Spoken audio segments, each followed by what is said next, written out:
Buenas noches con todos. Bienvenidos a las reuniones académicas del Servicio de Cirugía Oncológica de la Red de Salud La Libertad. En esta oportunidad vamos a tener la exposición del doctor William Edinson Sánchez Millán, él es residente de tercer año de Cirugía Oncológica del Hospital de Alta Complejidad, con el tema Actualización en diagnóstico y tratamiento de tumores estromales gastrointestinales, los tumores GIS. Doctor Willy Sánchez puede comenzar la exposición. Okay, muchas gracias, doctor Ian. Buenas noches con todos los presentes. El día de hoy vamos a presentar el tema la actualización en diagnóstico y tratamiento de los tumores estromales gastrointestinales, ¿no? Más conocidos como GIS.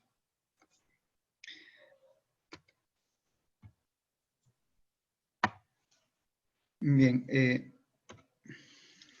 antes de hablar, para hablar de un tumor estromal gastrointestinal, debemos saber de que este tipo de tumores no se originan del epitelio, como lo hacen el adenocarcinoma gástrico o el adenocarcinoma duodenal, sino en esta imagen, por ejemplo, tenemos un corte longitudinal de la pared del estómago, en donde podemos observar su submucosa y la capa muscular y la serosa, ¿no? Y es justamente aquí en la capa muscular, entre la muscular circular y longitudinal, se encuentra el plexo mioentérico de Auerbach, en donde vamos a encontrar estas células pluripotenciales, las células intersticiales de Cajal, ¿no? ¿Cuál es su función de estas células? Estas células actúan como función de marcapaso a nivel de la musculatura lisa intestinal y las cuales van a estar encargadas de dar justamente la motilidad intestinal, ¿no?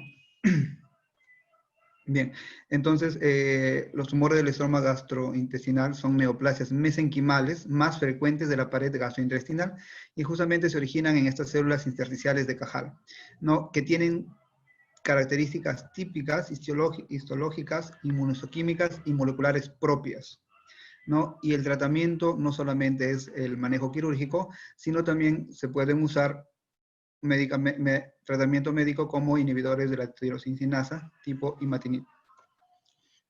Vamos a hablar un poco de epidemiología. Estos tumores son bastante infrecuentes, representan menos del 1% de los tumores gastrointestinales.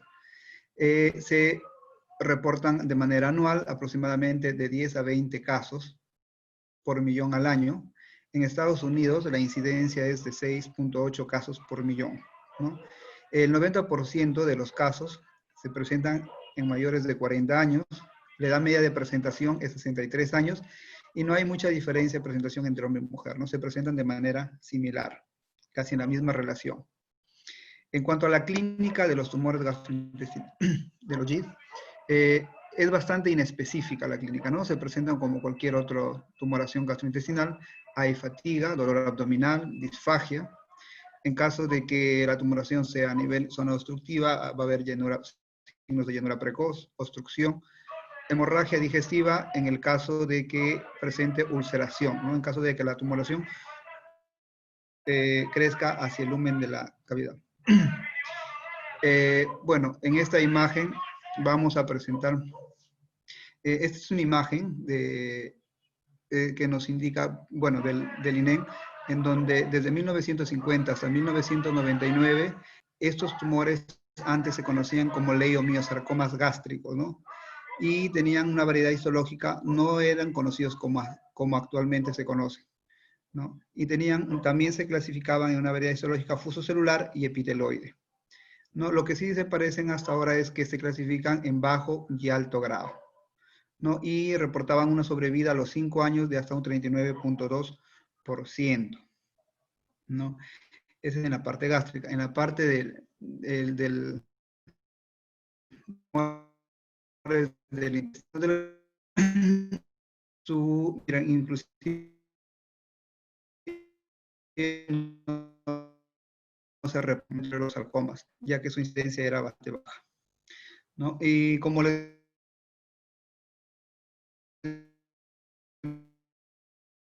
mencionaba, la incidencia de toda la patología gastrointestinal en el INEM, ¿no? Y esta se presenta de una manera localizada en aproximadamente de un 50 al 85%. Y es justamente estas patologías las que van a tener un tratamiento quirúrgico. Y el lugar que se presenta con mayor frecuencia es el estómago, ¿no? De lejos el estómago. Bueno, entre un 15 y un 47% se va a presentar de manera metastásica. Y va a haber metástasis y extraabdominal. El abdominal, la metástasis de mayor frecuencia es a nivel hepático, a nivel del hígado, ¿no? Y la extraabdominal, a pesar de que su porcentaje es bajo, el hueso es la zona de mayor afectación, ¿no? En esta imagen es básicamente, en cuanto al diagnóstico, básicamente es por imágenes, ¿no? Es por imágenes. De entre todos los métodos diagnósticos que existen, las tomografías tienen mayor sensibilidad en los diferentes niveles, ¿no? O sea, en el estómago, en el duodeno, yeyuno, ilion, colon, recto, en cualquier ubicación. Inclusive más que la endoscopía, ¿no? Inclusive más que la endoscopía. Por la ubicación de la lesión, ¿no? Que se encuentra en el mesénquimo. Los tipos celulares, existen dos tipos celulares, el fuso celular y el epiteloide y el mixto. El fuso celular se presenta en el 67.6% de los pacientes, el epiteloide en el 18.5% y de tipo mixto en el 13.9% de los pacientes. Pero de estos, entre el 70 y 90% poseen un comportamiento potencialmente maligno o incierto. Bueno, acá tenemos dos imágenes de la histología, ¿no? En la primera imagen vamos a observar del tipo fusiforme, ¿no? Acá observamos células fusiformes, bastante uniformes, con núcleos alargados y un citoplasma eosinófilo. Y lo característico es que crecen en fascículos. En la imagen de abajo vamos a ver el tipo epitelial, son células epiteloides con células redondeadas, núcleos centrales redondos y un citoplasma eosinofílico también, y transparente. Y esas crecen de morfología anidada, como se pueden observar, ¿no? Acá tenemos, en la imagen superior vemos una imagen a baja potencia en donde se ve una transición abrupta tanto de la forma fusiforme como epiteloide, ¿no? Según lo que indica, y acá se ven a mayor resolución. Bueno, en cuanto a la expresión inmunohistoquímica, actualmente nosotros en el hospital tenemos el marcador CD117, que es el que tiene mayor sensibilidad, ¿no? Si nosotros encontramos una tumoración de nivel mesenquimal con un marcador positivo para CD111, es casi cierto que sea un tumor del estómago gastrointestinal. El DOC1 es el más sensible, que llega casi al 100%, pero actualmente no disponemos de eso acá en el hospital, ¿no? Para hablar de pronóstico del GIST y evaluar el riesgo de recurrencia y metástasis, no solo importa el tamaño del tumor, sino también la ubicación del tumor y el índice mitótico. El índice mitótico va a estar dado por el recuento de mitosis que pueden haber en 5 milímetros cuadrados, es decir, en 25 campos de alto poder, ¿no? Y por ejemplo, hay más riesgo de recurrencia en aquellos tumores que son mayores de 10 centímetros y que tienen un índice mitótico mayor de 5, ¿no? Hasta un 86%, por así decirlo. Eso es y ahora, en la evaluación del riesgo, este está clasificado en riesgo muy bajo, bajo, intermedio y alto, ¿no? En el nivel de riesgo muy bajo, tenemos a los tumores menores de 2 centímetros y con un índice de mitosis menor de 5 por campo. En el bajo, en los tumores de 2 a 5 centímetros y con un índice de mitosis menor de 5 también. Pero ya el nivel intermedio tenemos dos tipos, en los tumores menores de 5 centímetros y los de 5 a 10, pero que su índice de mitosis es de 6 a 10 en el caso, y en el segundo caso, cuando el tumor es más grande, el índice de mitosis es menor de 5, ¿no? Y los de alto grado son aquellos tumores mayor de 5 y 10 centímetros con índice de mitosis mayor de 5. Casi siempre son los que van a tener más alto grado. Bueno, aquí en esta imagen vamos a ver el riesgo de progresión de la enfermedad. Es lo mismo, acá se mencionan también los riesgos, pero por órgano, ¿no? Por ejemplo, en el estómago, en el yeyuno, en el duodeno y en el recto. Y acá tenemos el tamaño del tumor y acá tenemos el índice mitótico. Entonces nos damos cuenta que hay más riesgo de progresión de la enfermedad en aquellas personas que tienen el tumor más grande, mayor de 5 centímetros, y que en este caso, por ejemplo, están ubicadas en el yeyuno o ilio, ¿no? Inclusive más que en el estómago. Hay mayor riesgo de progresión de enfermedad en esos lugares. Y también es importante mencionar que una ruptura del tumor espontáneamente o en el intraoperatorio se asocia a un alto riesgo de implante peritoneal, y ese debe ser evitado, ya que hay tumores que son frágiles cuando tienen hemorragia o tienen degeneración quística o necrosis intratumoral. ¿No? Acá en esta imagen se asocia el tamaño del tumor, el índice de mitosis y el porcentaje de la predicción de metástasis que pueden tener esto, ¿no? Mientras más grande sea el tumor y más índice de mitosis tenga, pueden llegar a ser una metástasis de hasta 86%. Esto en el GIST gástrico, ¿no?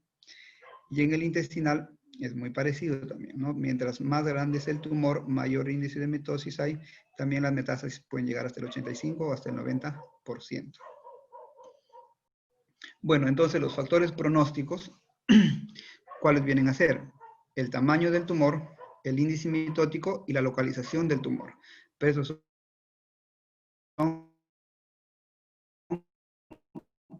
factores de pronóstico patológicos, ¿no? Lo que en el cirujano es R1, R2, ¿no? La regresión debe ser R0, en la medida de lo posible. Y la ruptura tumoral, ya que se comporta como en el ovario también, ¿no? Si hay ruptura tumoral, va a haber una siembra, dice, de proliferación celular y de la enfermedad. Son los factores pronósticos más importantes. Bueno, acá es la estrategia del tratamiento principal para los tumores del GIST, que pueden ser dos tipos, ¿no? La resección quirúrgica es la primera elección para los GIST resecables y sin metástasis, ¿no? Y la administración de inhibidores de la tirosinquinasa, como el imatinib, es el enfoque para los GIST que no son resecables, metastásicos o recurrentes. En el primer caso, el objetivo es lograr una resección R0 en la mayor medida posible. No está recomendada la disección ganglionar, excepto cuando se palpen clínicamente o cuando en el intraoperatorio se observen directamente, ¿no? Solamente en esos casos. Bueno, en una cirugía R0, la sobrevida a los 5 años aproximadamente es del 42 al 54% y la global viene a ser del 28 al 35%. Y la sobrevida media en una cirugía R0 en meses es de 66 meses aproximadamente 5 años. Y la sobrevida media en una cirugía R1, R2, 22 meses aproximadamente. Y cuando es metastásico o recurrente, baja significativamente, ¿no? 1 año y medio, 1 año aproximadamente. Bueno, en cuanto a los márgenes quirúrgicos, ¿no? Se define como un margen quirúrgico amplio. Por ejemplo, acá tenemos una imagen. Este es el tumor. Este es el margen. Se dice un margen quirúrgico amplio, aquel que tiene al menos 2 centímetros de tejido normal en el borde, ¿no? Cualquiera de acá, 2 centímetros. Vamos a ver acá. Un margen de tejido marginal es aquel que tiene entre menos de 2 centímetros, ¿no? Y un margen intralesional es aquel que está en contacto con la lesión. Y podemos observar acá que la sobrevida libre de recurrencia en los márgenes amplios es del 90% y en el marginal del 45% y en el intralesional es hasta el 17%, disminuye significativamente. Lo mismo pasa con la sobrevida específica de la enfermedad, que en el margen amplio es del 100%, en el marginal baja al 75% y al 56%, ¿no? Y parecido en la sobrevida total. Bueno, para hablar de estadiaje, en este caso el estadiaje gástrico del T y el del intestino es muy parecido, básicamente se basa en el tamaño del tumor. Un T1 es una tumoración de 2 centímetros o menos, un T2 es una tumoración entre 2 y 5 centímetros, un T3 es una tumoración entre 5 y 10 centímetros y un T4 una tumoración mayor de 10 centímetros en su mayor dimensión. ¿No? El estado ganglionar, la clasificación N, solamente basta que hagan la presencia de ganglios linfáticos regionales, tanto sean clínicos o patológicos, ¿no? Sería un N1 nada más. Y acá también es importante, vamos a ver que es importante la tasa mitótica, ¿no? La tasa mitótica baja y la tasa mitótica alta. Y esto va a depender del, más o menos, se llama una tasa mitótica baja, aquella que tiene 5 menos mitosis por 5 milímetros cuadrados, hemos dicho, y la alta es mayor de 5 por milímetros cuadrados. Así tenemos acá el estadio clínico del GIST gástrico, por ejemplo. En el estadio 1A vamos a tener acá, por ejemplo, un T1 o un T2 con un N0 y M0. Si el índice mitótico es bajo, va a ser un estadio 1A. El mismo estadio, T1, N0, M0, pero con índice mitótico alto, vienen a ser un estadio 2. Es en el gástrico. Si nosotros nos damos cuenta en el intestinal, también tenemos lo mismo, un T1, un T2 con un N0, M0, pero con un índice mitótico bajo, el estadio viene a ser un 1A. Este mismo 1T2, pero con un índice mitótico alto, vendría a ser un 3A, ¿no? Cambia significativamente. Es importante por eso el índice mitótico en este caso, para el estadiaje. Y acá tenemos el manejo, básicamente, en cuanto a las evaluaciones iniciales, ¿no? Ante toda presencia de tumor, en este caso, ya sea diagnosticado por endoscopía o por imágenes, primero debe ser manejado por un equipo multidisciplinario, ¿no? Con conocimiento y experiencias en este tipo de casos, GIST o sarcoma, ¿no? Para los tumores gástricos muy pequeños, menores de 2 centímetros, se tienen que valorar. Eso básicamente es manejo de gastroenterología, y para las tumoraciones más grandes, conocidas clínicamente sospechosas de GIST, es el manejo quirúrgico. En el primer caso se tienen que valorar las características ultrasonográficas endoscópicas, ¿no? Si es que no tiene, simplemente considerar vigilancia endoscópica o radiografía periódica. En caso de que encontremos características ultrasonográficas endoscópicas de alto riesgo, que vienen a ser bordes irregulares, espacios quísticos, ulceración, foco ecogénico, heterogeneidad, se debe completar con resección quirúrgica, ¿ya? En el segundo caso, cuando tenemos una masa conocida o clínicamente sospechosa de un GIST, dado por imágenes, o cuando se demuestra por genotipificación, que en nuestra realidad es muy difícil aplicarlo porque no tenemos para genotipificar el KIT o el factor de la plaquetario. Acá tenemos 3 escenarios, ¿no?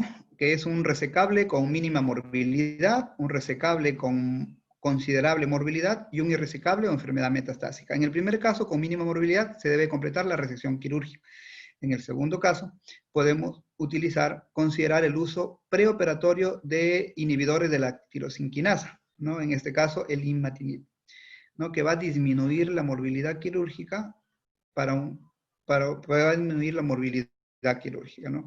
¿Y qué es un resecable con considerable morbilidad? Es aquellas lesiones grandes o en el donde se plantea hacer, por ejemplo, una cirugía amplia, una gastrectomía o una cirugía de Whipple, ¿no? Ahí se debe considerar el imatinib preoperatorio. Bien, acá en esta imagen nosotros estamos graficando las células intersticiales de Cajal, ¿no? Y acá podemos ver en su pared se encuentran los receptores KIT, ¿no? Que estos receptores KIT o receptor de células madre, normalmente se van a activar con la presencia de este factor de células madre, estas citocinas, los cuales van a producir se van a activar normalmente, ¿no? Pero cuando estas citocinas se alteran y se producen de manera anormal, ya producen una cascada de proliferación desmedida con aumento de la sobrevida y de la división celular, y eso ya es lo que se denomina el GIST. Acá vamos a observar cómo actúa el imatinib. Acá tenemos la pared gastrointestinal, acá están las células intersticiales de Cajal.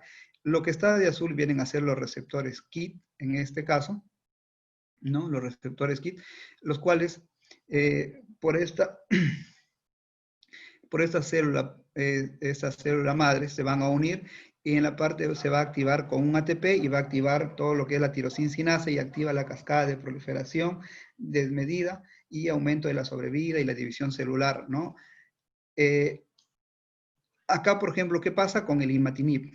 El imatinib va a ocupar el lugar que ocupaba el ATP que activaba la tirosinquinasa, toda la cascada de la tirosinquinasa, y evita que llegue el ATP. Entonces va a evitar que se produzca toda la proliferación celular y estas células van a fallecer, ¿no es cierto? Van a fallecer y van a producir apoptosis, ¿no? Más o menos ese es el mecanismo de la acción del imatinib, ¿no? Entonces, vamos a seguir hablando sobre los GIST con riesgo de morbilidad significativa, ¿no? Se tiene que hacer un estudio previa de imágenes, va a imatinib preoperatorio, se le realiza imágenes para evaluar la respuesta al tratamiento y evaluar la adherencia del paciente. Si la respuesta o enfermedad es estable, se continúa con la misma dosis de imatinib y se valora si la cirugía es factible, ¿no? Y si en vez de que haya una respuesta estable o favorable y hay progresión, se valora si la cirugía es factible o si no, no es factible, vamos a ver qué es lo que sigue, ¿no? Bueno, acá tenemos los resultados postoperatorios. Si se ha operado un paciente y se ha resecado completamente, pero que no ha recibido imatinib preoperatorio, y o un resecado completamente luego de haber recibido imatinib preoperatorio, ¿no? En el primer caso tenemos dos escenarios, ¿no? Uno, observar cuando es una enfermedad de bajo riesgo, ¿no? Y si el riesgo es intermedio o elevado, imatinib adyuvante, o sea, después de la cirugía, ¿no? Y esto de acá, y para el seguimiento vamos a hacer historia clínica, examen físico y control cada 3 a 6 meses, ¿no? Y luego anualmente.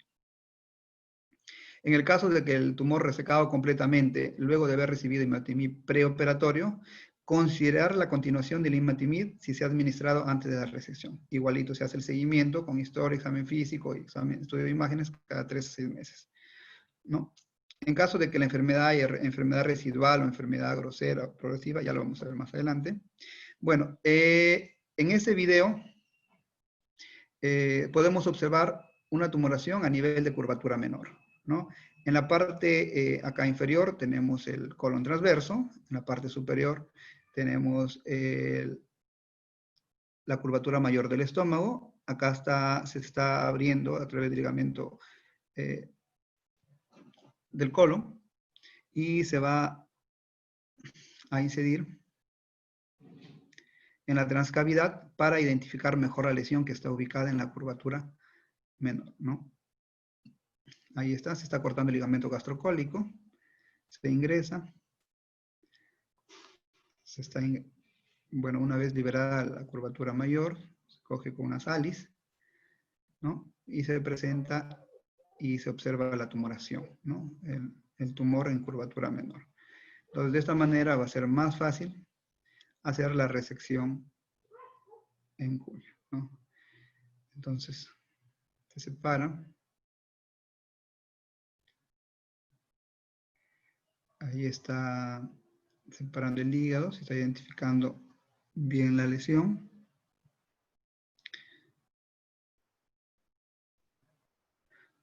Bueno, se va a empezar a hacer la ligadura de los vasos regionales.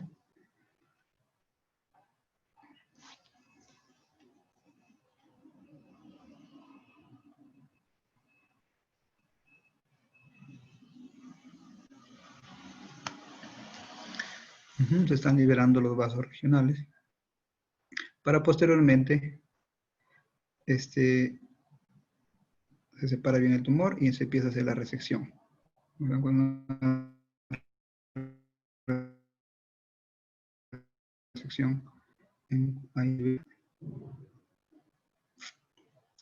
Y ahí se va haciendo ya la resección en cuña con márgenes libres, ¿no? Ya está.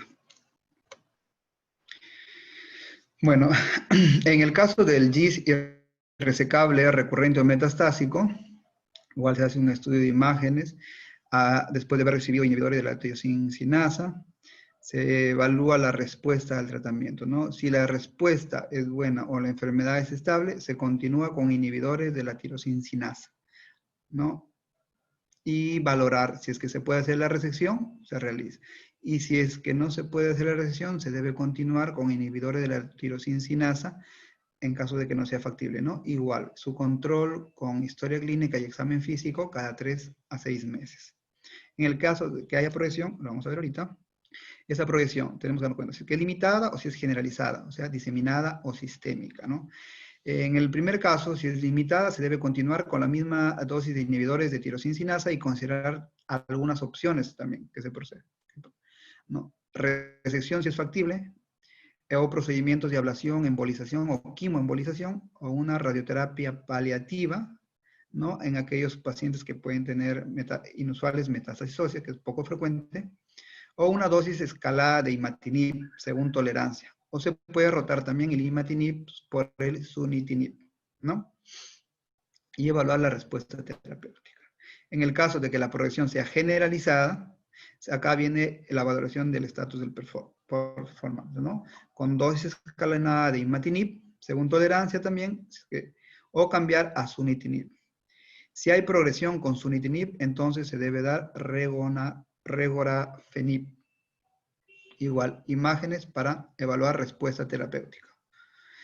Si la enfermedad es progresiva a pesar de administrarle el imatinib, sunitinib y regorafenib, se debe considerar esas opciones para enviar a ensayo clínico, ¿no? Para ver la mejor opción. Bueno, eso es en cuanto al NCCN, lo que hemos presentado. El ESMO 2018, para el manejo del GIS locorregional, dice que la cirugía está indicada en el caso de está indicada de manera inicial, en el caso de que no haya compromiso amplio, ¿no? Pero cuando hay un compromiso más allá amplio, se puede dar primero imatinib preoperatorio y luego para ir a cirugía. En el caso del GIS avanzado metastásico, acá se deben valorar las mutaciones, el estado de las mutaciones, ¿no? En este caso, la mutación KIT y la mutación del receptor alfa del factor de crecimiento derivado de las plaquetas, ambas son mutuamente excluyentes, se deben valorar por separado. Cuando tiene una mutación KIT positiva, y es positiva para el exón 9, para el exón 11, para el exón 9, el tratamiento es, porque en el caso del exón 11 es imatinib a 400 diarios por 6 meses. Si es con exón 9, este tiene mayor resistencia al tratamiento, por eso es que la dosis es un poco mayor, de 800 miligramos al día, ¿no? Y en el caso de que se presentaran otras mutaciones del kit, tales como los de los exones 13, 14, 17 y 18, se debe enviar a ensayo clínico, ¿no? En el caso de que la mutación sea positiva para el receptor alfa del factor de crecimiento derivado de las plaquetas, tenemos dos opciones, ¿no? La D84B positivo se le da el avapritinib. En caso de que sean otras mutaciones diferentes al receptor alfa del factor de crecimiento derivado de las plaquetas, imatinib 400 también diariamente, ¿no? Cuando las mutaciones se encuentran tanto en el KIT como en el receptor alfa del factor de crecimiento derivado de las plaquetas de tipo salvaje, se debe enviar a un ensayo clínico o usar sunitinib o regorafenib. Eso es lo que dice la ESMO, ¿no? Para el manejo del GIS avanzado o metastásico, ¿no? El de acá básicamente es para representar que, ¿no? Todo tumor potencialmente resecable tiene que ir a tratamiento quirúrgico, sí o sí. Bien, entonces el tratamiento del GIS en aquellos tumores menores de 2 centímetros que son asintomáticos va a pasar a observación y control periódico, ¿no? Aquellos tumores mayores de 2 centímetros se va a hacer la resección quirúrgica, ¿no? Se va a evaluar el órgano afectado, se va a hacer o se puede hacer una resección en cuña con márgenes libres. Habíamos dicho que no está indicado la linfadenectomía a menos de que esté presente clínicamente o durante el intraoperatorio se pueden observar o palpar, ¿no? Y puede salir también en resección con órganos invadidos, ¿no? Bueno, esta es la experiencia del INEN del año 28 al 2015, en 218 pacientes, en que la frecuencia de presentación es parecida en el hombre y mujer, la edad promedio 56.6, ¿no? Y el tiempo de seguimiento fue más o menos de 53 meses. De todos esos pacientes con GIS fueron resecables más o menos 110, ¿no? El 50% aproximadamente. Bueno, en cuanto a los síntomas y signos, en esta experiencia del INEN, el dolor abdominal fue el que se presentó con mayor frecuencia. La hemorragia digestiva lo seguía con 23%, así como también la pérdida ponderal y llenura precoz, ¿no? Que son los síntomas que se presentaron con mayor frecuencia. Y de todos estos pacientes, el 82.7% no tenía biopsia. No tenía biopsia, solamente un 12.7% tenía una endoscopía. ¿Ya? Y su lugar de presentación más frecuente fue el estómago, ¿no? El estómago, seguido del intestino delgado, ¿no? En cuanto al abordaje quirúrgico, bueno, el abordaje quirúrgico básicamente fue abierto en un 90% de los pacientes y vía laparoscópica el 9.1%, o sea, 14 pacientes fueron abordaje laparoscópico. La laparoscopía está indicado, ¿no? Pero hay ciertas recomendaciones que se deben cumplir. Por ejemplo, un estudio sistemático, un metaanálisis, dice, donde compara la laparoscopía con la laparotomía, ¿Por qué? Porque la laparoscopía disminuye la estancia hospitalaria, el tiempo operatorio prácticamente es el mismo, hay igual morbilidad, igual sangrado, y la sobrevida también y la recurrencia es parecida, ¿no? Y la laparoscopía la consideran segura, siempre hecha por manos expertas, ¿no?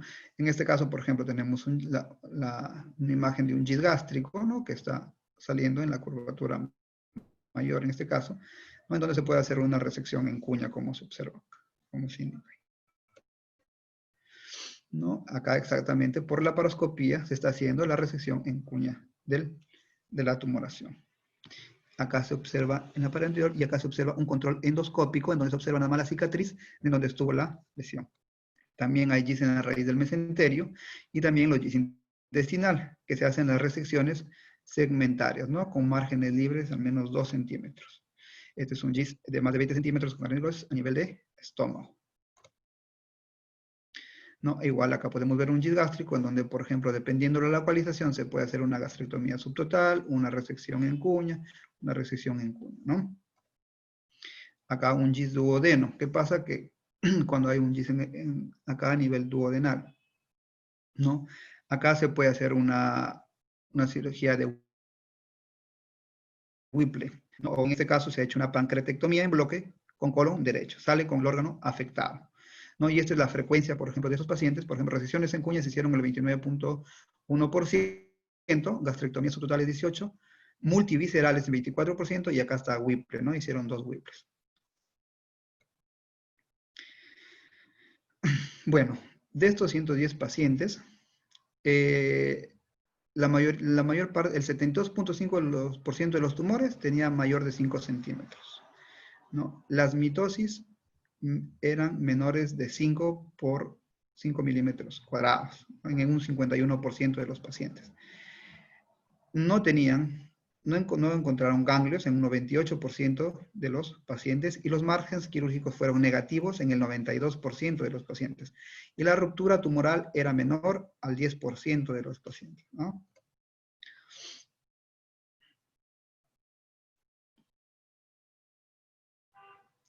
Bien, voy a presentar un caso a propósito de la presentación del servicio de cirugía oncológica acá del Hospital Alta Complejidad, ¿no? Bien, se trata de que para más o menos darnos cuenta lo difícil que pudo llegar a ser el diagnóstico, ¿no? Se trata de una paciente mujer de 50 años que procedía de Moche, venía con un tiempo de enfermedad de 4 meses. La enfermedad empieza en diciembre de 2017, su sintomatología que refería a epigastral, tipo ardor y cólico, que no se irradiaba, era leve, moderada intensidad y que aumentaba y progresivamente llegó a tener sensación de llenura precoz. Hizo melena en 3 oportunidades, inició con disnea, se puso pálida, fue a un centro de salud, le encontraron una hemoglobina de 3, ¿no? Es llevada al Hospital Belén de Trujillo en diciembre de 2017, en donde le transfunden 3 unidades y le realizan una endoscopía alta el 19 de diciembre. Y observan que a nivel de antro distal, una lesión tumoral redondeada de consistencia dura, de aproximadamente 25 milímetros de diámetro, cuya superficie se encuentra cubierta de fibrina. La base de la lesión pareciera estar a nivel de la región prepilórica. Esta ocluye parcialmente el pílori, ¿no? Se le toma biopsia, pero el paciente no tenía el informe de la patología. Entonces se solicita tomografía y en la tomografía informan como estómago distendido, masas irregulares de crecimiento intraluminal de hasta 26 milímetros, sólidas, captadoras de contraste, a nivel de la primera y la segunda porción duodenal. El paciente con evolución favorable es dada de alta del Hospital Belén de Trujillo, a pesar de lo que tenía en las imágenes, y se le indica controles periódicos, ¿no? La paciente es pérdida de vista. Es pérdida de vista durante 4 meses, pero en cuanto la paciente persiste con sensación de llenura precoz, distensión abdominal, post ingesta de alimentos, por lo que acude al Policlínico de Salud ya en esta oportunidad, a Moche, de donde es referida al Hospital Alta Complejidad, ¿no? Ahí en el Hospital Alta Complejidad se le realiza una endoscopía adyacente a pílori en cara anterior, curvatura menor, se observa una lesión ulcerada de bordes precisables de aproximadamente 20 milímetros, con lecho sucio. Dicha lesión deforma el píloro, ¿no? El píloro es excéntrico, regular y permeable. Patología informa como fragmentos de mucosa gástrica, mostrando infiltrado inflamatorio crónico, activo, severo. Se asocia a hiperplasia foveolar y atipia epitelial indefinida para displasia. Hay Helicobacter pylori 2 de 3 cruces.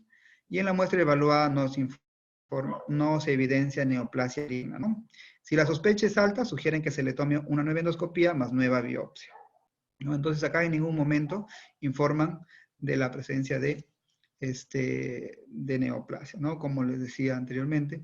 La endoscopía, al tomar la biopsia solamente de la parte epitelial, y ya hemos explicado que la localización está a nivel de las capas musculares, entonces es muy difícil que se informe como positivo. En el examen físico no habían adenopatías palpables, el abdomen era blando, solo había dolor en el epigastrio, el tacto rectal era negativo, no tenía antecedentes patológicos, quirúrgicos ni familiares, solamente el de transfusión en el Hospital Belén. Entonces, inicialmente, con esos exámenes, esa endoscopía, ese resultado de patología, el diagnóstico que nos planteamos, inicialmente no nos gástrico antral y un probable linfoma gástrico antral, ¿no? Se le hace exámenes de estadiaje y se programa como para una laparotomía exploratoria, probable gastrectomía subtotal más anastomosis gastroyeyunal. Bueno, en la imagen de la tomografía podemos observar acá la lesión a nivel de antro pilórico, ¿no? Una lesión grande. Entonces, se realiza la laparotomía exploratoria, se le hace citología, se hace gastrectomía radical, se le hace una D2, R0, con anastomosis Hofmeister-Finister gastroyunal, tipo el BIRRO 2, transmesocólica, y se le deja un drenaje, ¿no? De entre los hallazgos, dice, se logra palpar las 4 porciones duodenales sin evidencia de tumoración en su luz. Y a nivel de antro pilórico, un tumor de 4 por 3.5 de consistencia pétrea, móvil, no sobrepasa la pared gástrica. Se extraen adenopatías de una de dos, de todos los grupos ganglionares, y se procedió a su marcaje. Bueno, hasta ahí el resultado anatomopatológico era la localización tumoral, antro, cara posterior. Tamaño de tumor, 4.5 en su diámetro mayor. Era unifocal, no había evidencia de necrosis, era un grado histológico bajo. Los bordes de sección, tanto proximal como distal, estaban libres de neoplasia, ¿no? Esta era la imagen de patología, ¿no? En donde podemos observar el epitelio está indefinido, no hay lesión aparentemente, y la submucosa también, ¿no? La lesión acá lo podemos observar de manera grande, ¿no? Entonces, hasta ahí teníamos, bueno, ya habíamos dicho que estaba en antro, 4.5 centímetros, unifocal. Por ahí tenían 2 de 50 mitosis, es bajo, como podemos dar cuenta. No había necrosis, el grado histológico también era bajo, los bordes libres, y habían 0 ganglios de 85 ganglios, ¿no? En el epíprono solamente había congestión vascular leve. Con ese resultado de patología se le hace inmunistoquímica, y la inmunistoquímica dice neoplasia mesenquimal compatible con tumor estromal gastrointestinal tipo epiteloide, ¿no? Y acá podemos observar la coloración clásica del CD117 positivo, ¿no? Este color amarillento, marrón, perdón, ¿no?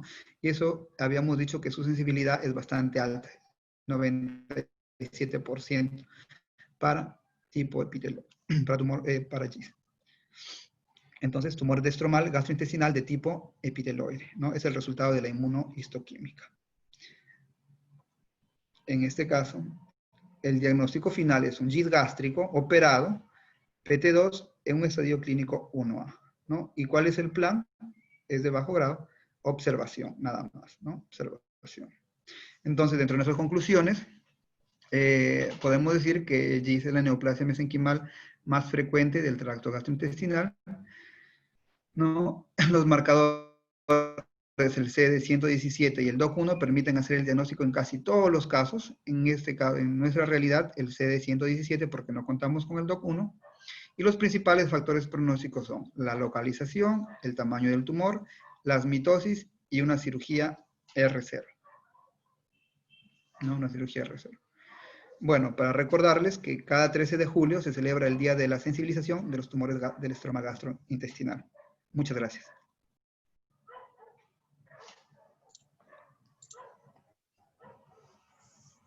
Muy bien. Gracias, doctor Sánchez.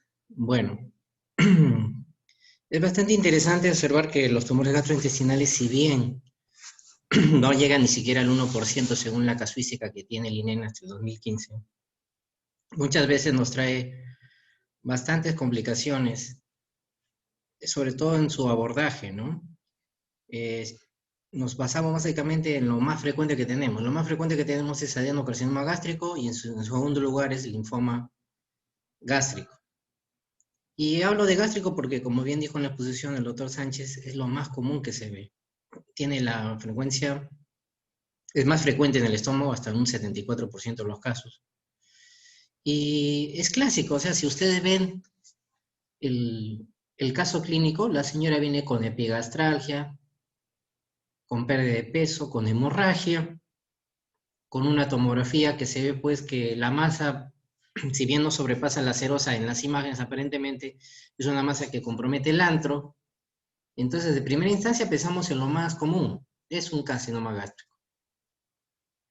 Y muchas veces no se puede diagnosticar por endoscopía, porque precisamente su crecimiento no es epitelial, sino más bien su crecimiento viene a ser a partir de la pared de la parte media muscular, dependiendo, puede ir hacia la luz epitelial, como ocurrió el caso, y por lo tanto se ulceró, o puede ir a la serosa. Ese fue el caso un poquito atípico. Si ustedes se fijan bien en la patología, no sobrepasó la serosa, pero se evidenció una masa. Y nos encontramos con muchas dificultades en el diagnóstico, sobre todo para poder tipificarlo genéticamente.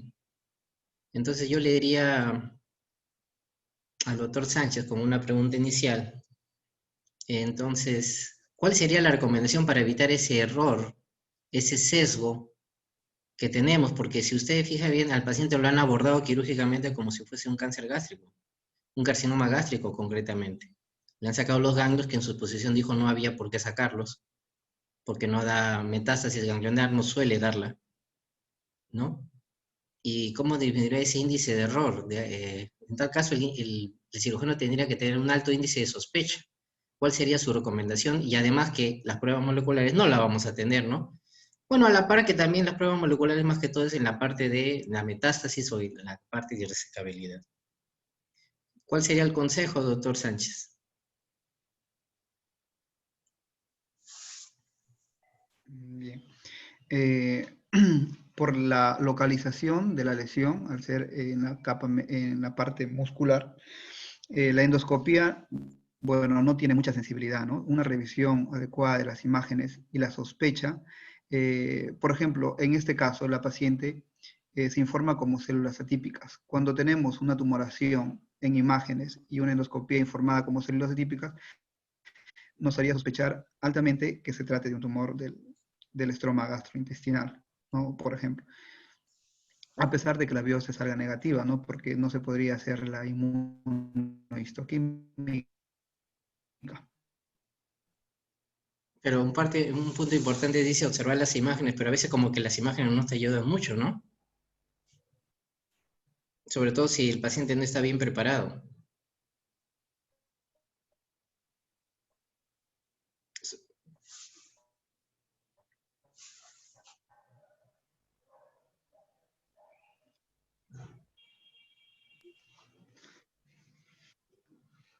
Doctor Renzo, que creo que por ahí no sé si siguiera con nosotros. Buenas noches, doctor.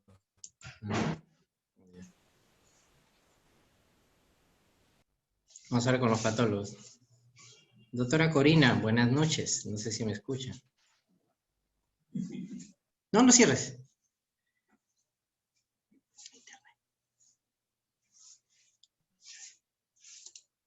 Doctor, Sánchez, ¿me escucha? Creo que tengo problemas en el audio. ¿Sigue a escucharme?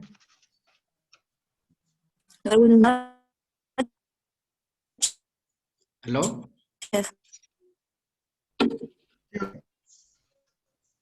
Sí, sí, lo escucho, doctor. Ya. Le decía con respecto a las imágenes, doctor. No cree, porque dice que en tumores grandes, porque nosotros no solemos observar GIS pues diminutos de menos de 2 centímetros. Entonces, que ahí básicamente el abordaje sería endoscópico, a cargo del gastroenterólogo, e inclusive con la ayuda de ecoendoscopía, bueno, dependiendo de la localización, ¿no? Claro, Ya ahora, pero digo, en las imágenes nos podría ayudar mucho en este tipo de pacientes, ya que la endoscopía más biopsia quizás no me ayude mucho en tumores grandes de más de 2 centímetros. lo que se podría hacer también, doctor, es una endoscopía más una biopsia por aspiración endoscópica. Pero siempre y cuando sean menores de 2 centímetros. Claro, menor de 2 centímetros. Ya. Y siempre y cuando sea accesible. Pero yo me refiero al estudio de imágenes. Tenemos mucha dificultad en la preparación de imágenes. ¿Por qué le hago esa pregunta? Porque muchas veces lo ideal para los tumores gástricos es tener el hidrotem, que significa pues llenarlo, en otras palabras, y hablando un poquito más criollo, llenarlo de agua al paciente de tal manera que haya una sobredistensión gástrica y pueda verse en la parte periférica de la pared y sobre todo sus estructuras vecinas. Pero muchas veces eso no es posible, primero por la alta demanda de pacientes. Segundo, muchas veces llegan mal preparados y el estómago no se ve tan dilatado y se ve rechoncho y da la apariencia pues que estuviésemos ante una pared gástrica engrosada en toda su extensión, fondo, cuerpo y antro. Y lo otro es, si está en el antro, obviamente el paciente va a tener síntomas obstructivos y va a ser muy difícil pues que decirle que tome bastante agua para que podamos hacer la prueba tomográfica adecuada. Entonces, si bien en teoría todo está bien desarrollado, o sea, hay que hacer aquello, hay que seguir el algoritmo y todo, en la práctica muchas veces nos encontramos con dificultades en el estudio de imágenes, ¿no? Y además, empezando nada más por la subfrecuencia, no es muy frecuente, pero cuando se da con esta paciente que sí le hemos tenido en el servicio. Ahora, una recomendación sería una evaluación multidisciplinaria, pero a veces es un poco difícil pues juntarlo al radiólogo, al oncólogo, al radioterapeuta y peor al cirujano, ¿no? No sé qué tanto alcance podríamos tener con una evaluación radiológica adecuada del paciente. Y creo que si mientras tengamos las limitantes, que las tenemos y no lo podamos resolver, muchas veces vamos a tener que adoptar una conducta quirúrgica, no diría la de Dios, sino que tendríamos que hacerlo como otros tumores, como si fuese el riñón, cáncer ovario, y sacar la pieza y ver qué es. Y a veces hay que pecar por exceso que por defecto, porque sí se ha dado, sí se ha dado casos en que se ha hecho varias biopsias y no se ha podido determinar el resultado y al final resultó ser un carcinoma. Son escasos, obviamente. Si es epitelial, el epitelial se manifiesta sí o sí, ¿no? Entonces, yo creo que un alto índice de sospecha sería que si después de 2 biopsias o más me sigas arrojando un resultado que no es satisfactorio en la endoscopía, ya había que pensar en la posibilidad, ¿no?, de hacer un GIS gástrico y consultar sí o sí con el estudio de imágenes, porque el epitelio está ahí, el epitelio está accesible a la luz endoscópica. Ese sería quizás un alcance, ¿no?, de esta exposición. Muy bien.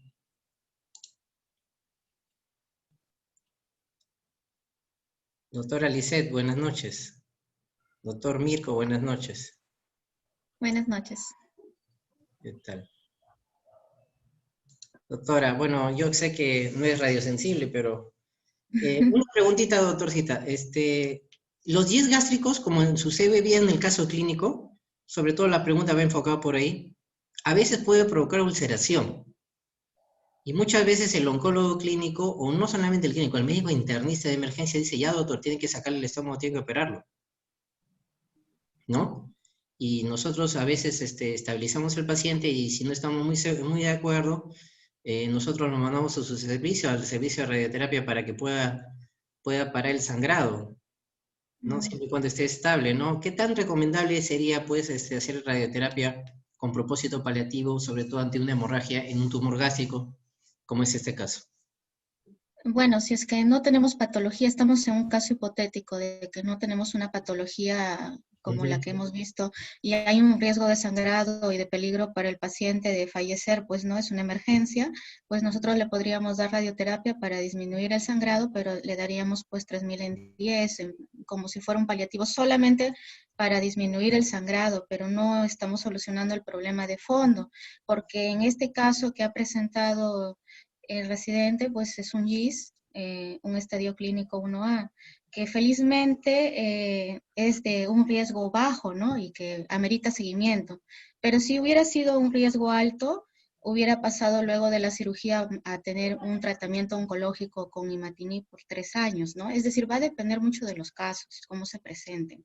Pero para radioterapia, pues si llega un paciente con sangrado y nosotros atendemos la emergencia, ¿no? Y con lo poco que podamos tener también de información. Claro.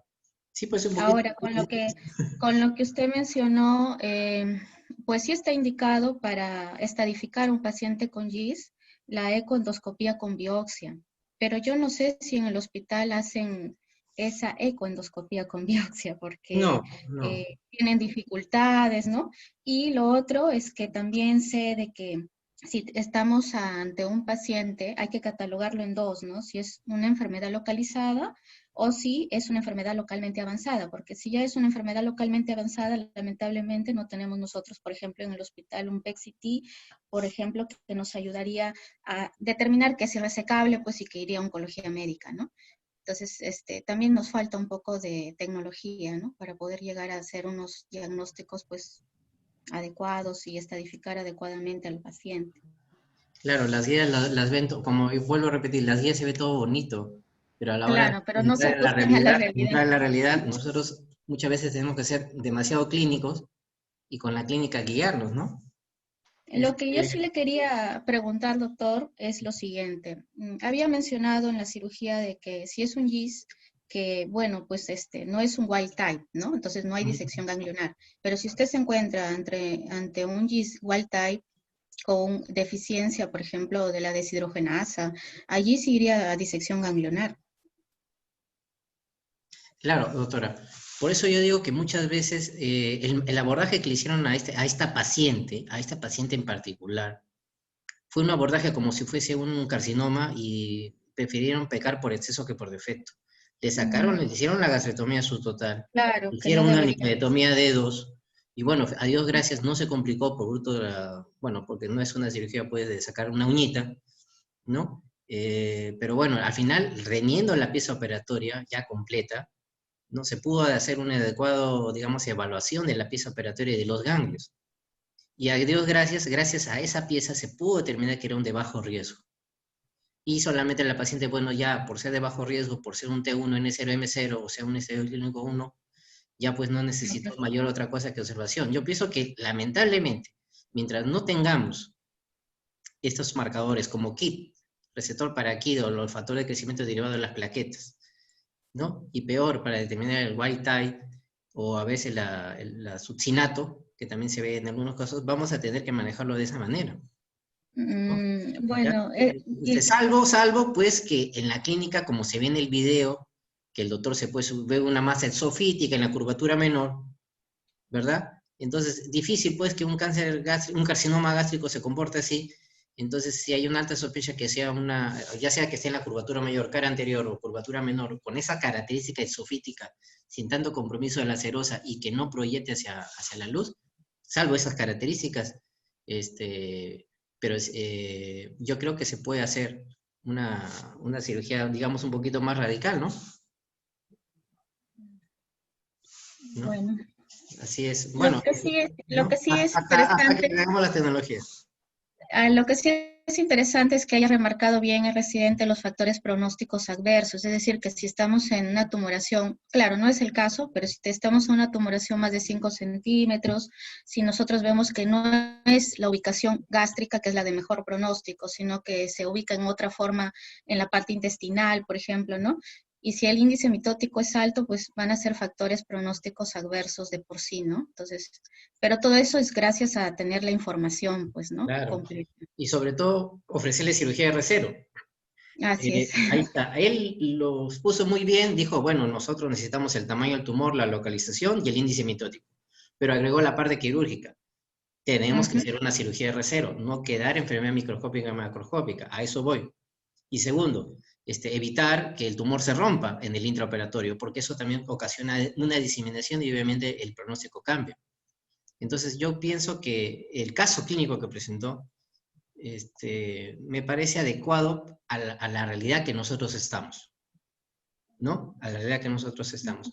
Pero sí ha habido, no ha sido este caso, sí ha habido otros casos en que GIS era bastante claro, se veía pues una lesión esofítica en la curvatura mayor, no se veía mayor cosa y ahí facilito, pues es decir, cirugía fácil, no hay que hacerle tanta vasectomía, recesión en cuña y todos felices a casa, pero en el caso de la señora ya debuta con epigastralgia, tipo ardor, pérdida de peso, hemorragia, llegó a tener hemoglobina de 3, entonces pensamos en una conducta más agresiva, ¿no? Entonces, pero si la otra señora, que tiene una lesión bonita, esofítica, no tiene mayores molestias como una dispepsia, nada más, entonces, y encima no ha notado mayor variante en su modo de estar, entonces ya había que pensar clínicamente que puede ser de bajo riesgo y la conducta ya no sería tan agresiva hablando desde el punto de vista quirúrgico. No sé si alguien del auditorio tiene alguna pregunta, dudas, chismes. Bueno, si no, felicitarlo. Doctor Mirko, no sé si seguirá con nosotros ya, creo que por la hora también. Por acá estamos, doctor. Buenas noches con todos No los sé qué opine, doctor, participantes. quizás yo estoy hablando piedras y quizás Eh, no adoptaría una conducta quirúrgica con el caso clínico presentado. no, definitivamente. Bueno, felicitar a Willy por la exposición. Sí ha estado completa. Los GIS, pues, son cuadros de presentaciones atípicas por lo general, ¿no? Como bien expuesto también. Y eh, no es el típico caso, o uno ya va sospechando ya desde un inicio cuando tiene una imagen no tan clara como se presenta en un adenocarcinoma, no tan clara en las muestras sacadas por la endoscopía, ¿no? Como fue el caso, ¿no? Inconclusas. Uno lleva uniendo todos esos criterios clínicos, todos esos criterios imagenológicos, para pensar definitivamente en que si es quirúrgico, tenemos que entrar a sala de operaciones y hacer el mayor esfuerzo y evidenciar, ¿no?, en el intraoperatorio y decidir allí mismo la decisión del acto quirúrgico que vamos a hacer con el paciente. Entonces, los tumores gastrointestinales sí pues son a veces Reto diagnóstico. sorpresas, ¿no? Si el diagnóstico, uno primero hay que pensarlo y saberlo y tenerlo en mente, ¿no? Para sospechar en que podría ser eso. Y no, porque no siempre todo es lo más común, ¿no? Adenocarcinoma, que habitualmente es lo más frecuente, ¿no? Claro. Gracias, doctor Benco. A ver. Tenemos una pregunta al auditorio, a ver, vamos a ver, puede iniciar la votación, a ver si quedaron claras las ideas. El primero, sí lo ven, ¿verdad? Doctora Lisset. Sí, sí lo veo. El diagnóstico mayormente de GIS avanzado es macroscopía por endoscopía, endoscopía más biopsia o estudio de imagen. Estoy hablando de GIS avanzado. Pueden votar. Esa sería la primera pregunta. La segunda pregunta sería, la confirmación de GIS por inmunohistoquímica es a través del siguiente marcador. Creo que habló de 3 marcadores en realidad, uno más que otro, que precisamente se tiñe, había dicho. Muy bien. El objetivo de la cirugía es exenteración total de la lesión más linfadenectomía, sirve como neoadyuvante en la cirugía o lograr una cirugía de reserva. A ver. ¿Pueden mover la barra, por favor? Si se pueden mover, como yo lo estoy haciendo. ¿Cuántos somos? Somos varios, somos varios. Somos varios. 4 gatos, no creo que sea. Ay, qué hermoso.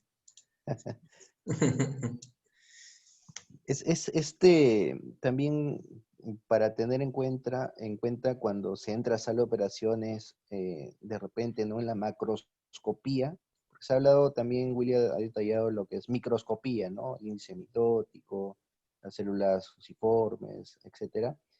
En la macroscopía, estos tumores por lo general eh, pueden oscilar, ¿no?, hasta los 30 centímetros de diámetro. Así es, Son sí, sí. como de aspecto carnoso, lobulados. Por lo general no hay una capa Medio que se le va el audio. que los delimite. Y interior digamos, remarcado, ¿no? Para tenerlo en cuenta también. Sí, pues como un apéndice casi, ¿no? Un apéndice gordo. Claro, o sea, A ver, es totalmente diferente, pues, ¿no? Que los cuadros más frecuentes. así es. Muy bien.